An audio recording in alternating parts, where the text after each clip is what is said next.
did want to talk about Jaden Ivey. So obviously, he posted on his Instagram, which will play the video for you guys that are watching live, of him getting back in the gym, taking standstill shots. I'm gonna pull up the video for you guys that are watching right now, so you guys can see.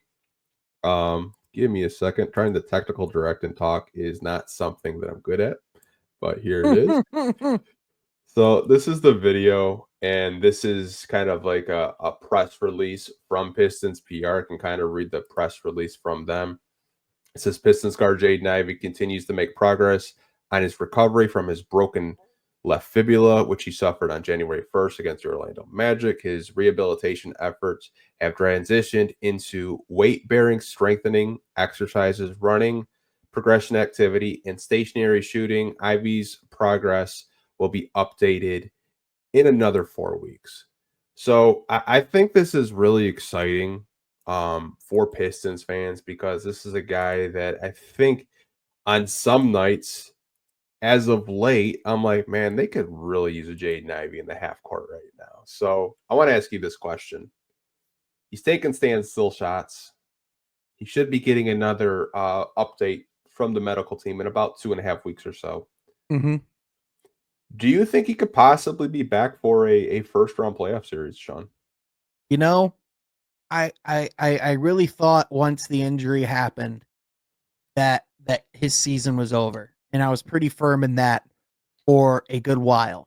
But then, as you just keep hearing the messaging around Jaden Ivey, and as you keep seeing, the way that a George Blaha talks about the Jaden Ivey situation, which George Baja is an employee of the Detroit Pistons. Like if they didn't want to hear that, they could go to George and say, "Hey, probably probably not going to happen. Maybe let's not say that." But then you also had in warm-ups Jalen Duren in the Jaden Ivey jersey with the support, for him during pregame. And it just the more that the messaging around Jaden Ivey just evolves around, like the possibility of him coming back, the more that it seems like a possibility. Now, what would that look like? Right? I think that's a really important question because I think if you think he's gonna come in and just play 30 plus minutes a night, I think you're kidding yourself, right? Like this guy had a broken leg 3 months ago.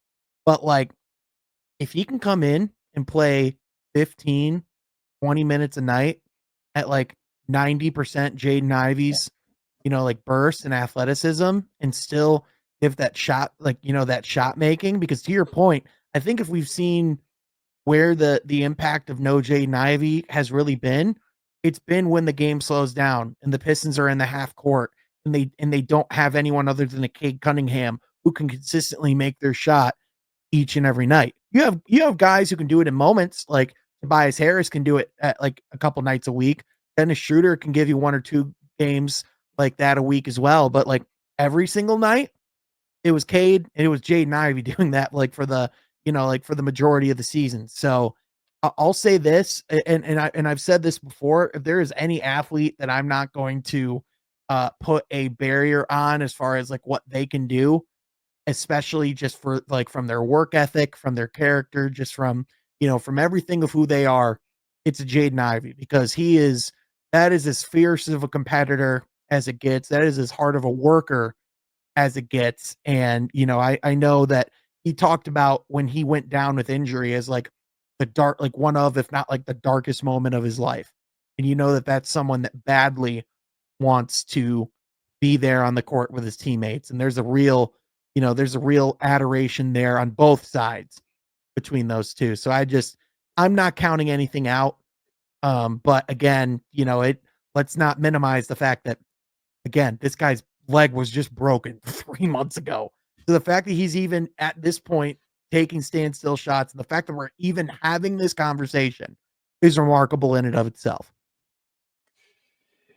Yeah, I've talked about this a couple of weeks ago where 'cause fans always bring up, when's Jaden Ivey coming back, if he's coming back.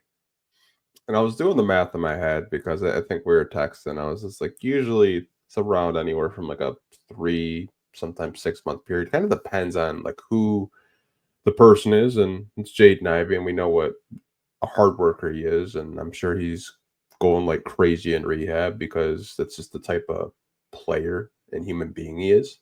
Yeah. So January 1st, he goes out with that. We're March 23rd as we're recording. I think if we did the math, if the Pistons were able to win a first round playoff series, which would be a big if, depending on who they're going to play, we'll get into that a little bit later. I think you could see a Jaden Ivey come back. I really do. Now, how many minutes he's going to play, I have no idea. I know Chuck Brewer in the YouTube comment section left a comment saying probably 10 minutes a game off the bench. And I tend to agree with the one part of that is I think the minutes won't be as high because the medical staff wants to make sure, he's good. He's 100% healthy. Right. And it's really telling, like to your point, George Blaha, talks about, Jaden Ivey coming back. The Pistons did not ever shut him down throughout the season. They didn't apply for the disabled veteran money that they're allowed because he did get injured. Yep. I think it's very telling that they didn't accept that money, especially with the amount of cap space that they had before they acquired Dennis Schroeder. I think they're still hopeful that he could possibly keep doing this rehab, getting back in the shape, and coming back. And I'm not going to doubt the guy because every time I've doubted him, he's proved me wrong. Exactly. Like I didn't really see him becoming a good 3-point shooter. He's proved me wrong. I think He was an awesome 3-point shooter this season. Like out of college. No, I know. Yeah, I'm just saying, like, for his transformation, like you said, like I thought a lot of people thought he would never get there. And this season, he was awesome as a 3-point shooter. Yeah, I think he's at 40% right now. Yeah. For the year, and like he has just taken so many steps in progression, and it just amazes me. And I know we always hear fans talking about how Cade needs that number 2 option. Ivy was averaging 17 points a game as that number 2 option next to him. And I think in the half court sets, you're really seeing Cade have to stress because he doesn't really have a Jaden Ivey to throw the ball next to.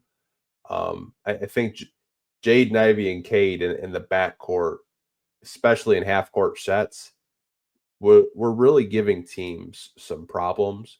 Yep. And you didn't have a Dennis Schroeder either.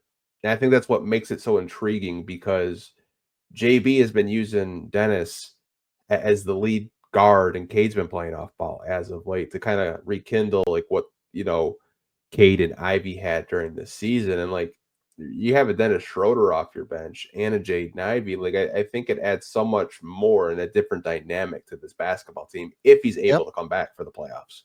Yeah, and I think like the kind of like what Chuck said earlier of like 10 minutes a night. Like I think they would only bring him back if he was able to give them like 15, 20 minutes a night of like pretty productive basketball, right? Like if he's not in a position where he can really play very much more than like 10 minutes a game, and he's not necessarily the Jaden Ivey that we all know, then like I don't think there's a point in bringing him back right now. Like I think again, a lot of it's going to come down to those evaluations and how the rehab progresses, and none of us are doctors, so we don't really know truly what that ramp up process looks like, yada yada yada. But again, messaging, it tells you a lot about what the like what the thought process is internally, and the messaging of late has been that there's a real possibility that Jaden Ivey could be coming back soon.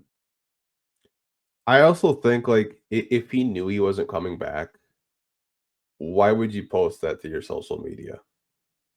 Like that's the way I'm thinking of it too. Like he posted it this week of taking jump shots while they were away on their road trip. Like if you weren't coming back and you knew you're going to be shutting down, you're just rehabbing, you're probably not posting a video to your social media to show fans like, hey, I'm getting ready for this comeback.